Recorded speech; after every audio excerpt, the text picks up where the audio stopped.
हरि ओम नमस्ते। शिवापराध क्षमा स्तोत्रम। शिवापराध क्षमा स्तोत्रम।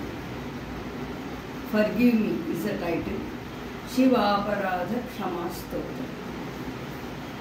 आदौ कर्म प्रसंगात् कलयति कलुषं मातृकुक्षौ स्थितं मां विमूत्रामेध्यमध्ये क्वथयति नितरां जाठरो जातवेदाः यद्यद् वै तत्र दुःख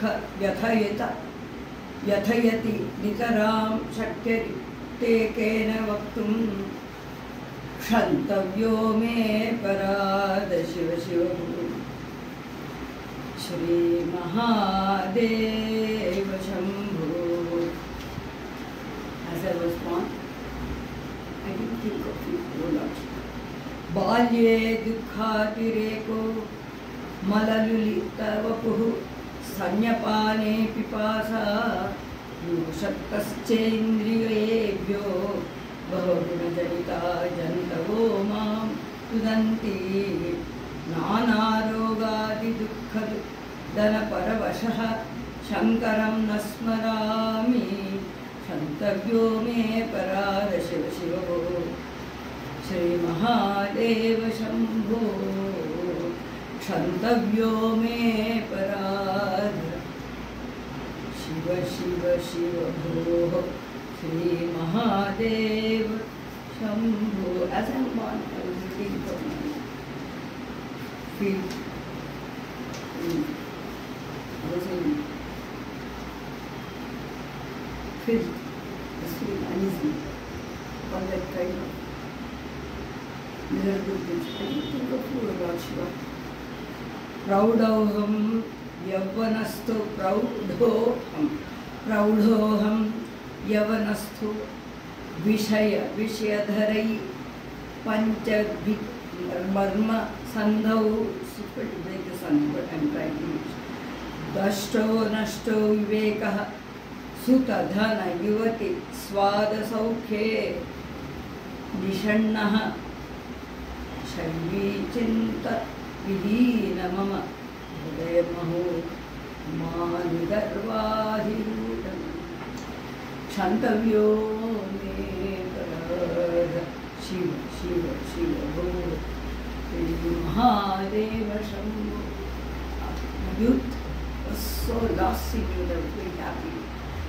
Everything I wanted to know materialistic, and I wanted to be showing that caring. I was so busy. I never even ever thought of thinking of you, O Lord. Please pardon. Every last chapter is, please pardon me.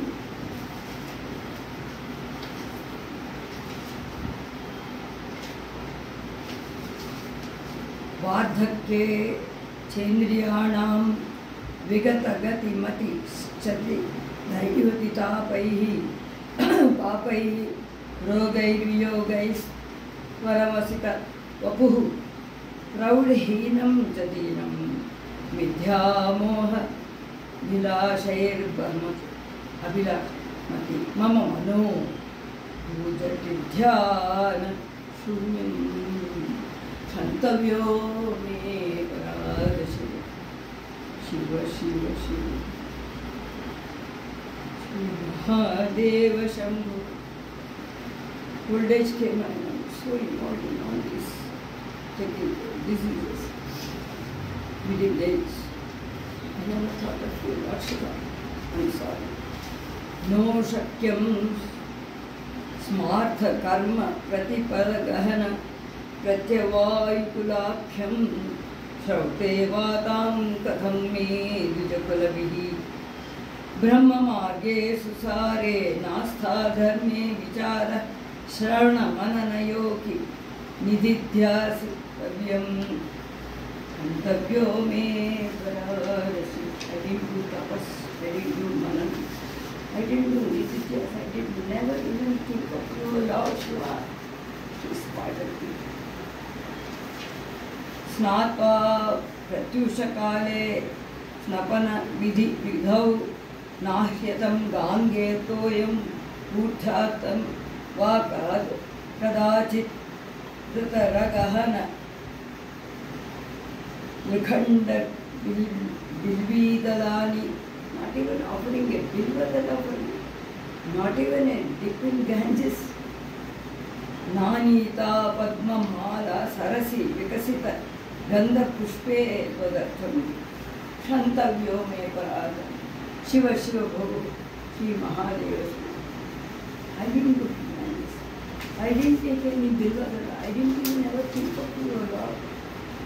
दुग्धैर्मध्वाद्ययुक्तैर्धरि सितसहितैः स्नापितं नैव लिङ्गं नो लिप्तं चन्दन पाद्ये कनक विरचितैः पूजितं न प्रसूनैः धूपैः कर्पूरदीपैः विविध नयूतनैव भक्ष्योपहारे. I didn't light a lamp. I didn't do Shodashopachari puja. I didn't even give you dhupa, naivedya, nothing. I didn't do that. क्षन्तव्यो मे पराध. शिव शिव भो श्री महादेव शंभो.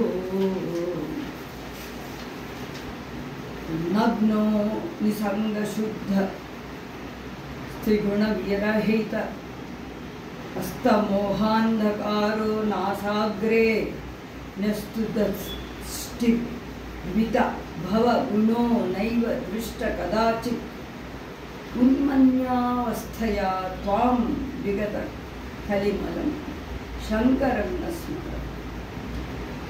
क्षन्तव्यो मे पराध. शिव शिव भो Mahadev. So many ways of worshiping Lord.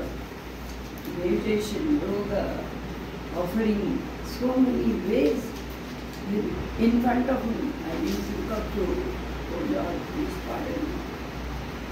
छन्दोद्भासित शेखरे स्मरहरे Gangadhare शंकरे सपैर्भूषित खंड कर्णाविवरे नेत्रोध वैश्वानरे दन्तित्वकृत सुंदरांबरधरे त्रैलोक्यसारे हरे मोक्षार्थं कुरु चित्तवृत्तिमखिलामन्यैस्तु किं कर्मामि. Oh Lord, I didn't do so many things. If there is any time, please help me. Kim vanena dhanena vajikaribi praptena rajyena kim va putra kalatra mitra pashupirthena kehena kim jnatvaita kshana manguram sapadite tyajyam manodratah स्वात्मार्थं गुरुवाक्यतो भज भज Shri Parvati. Even neglected my Guru's words.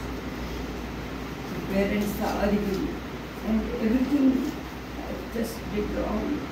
Oh Lord, have compassion. See that I don't think of.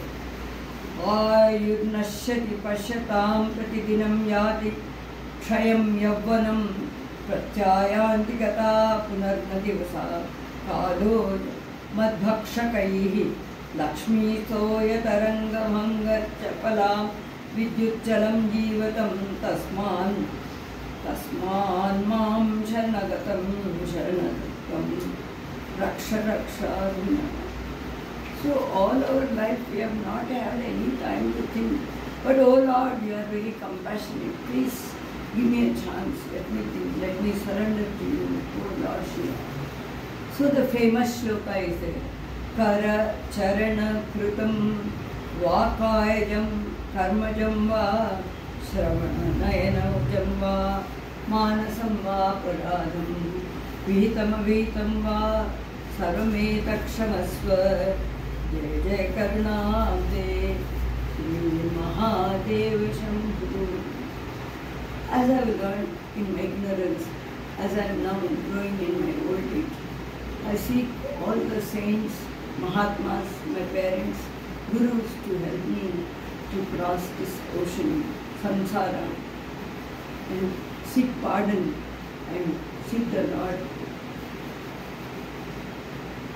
Shiva to give me a chance to be liberated. It's a very powerful story, maybe 40 years back. I worked. I feel like sharing on this Monday. I met out because of the emotional and the feelings that hurt me that I haven't thought of God. So I met and committed mistakes. Please pardon me, but please share this story. And you can use it for meditation, yoga, and study group. And we thank Swami Chinmayananji for introducing this beautiful text for you. Thank you. Subbalakshmi, Talaprada, Lakshmi Amma as I was working at the Chinmayananji.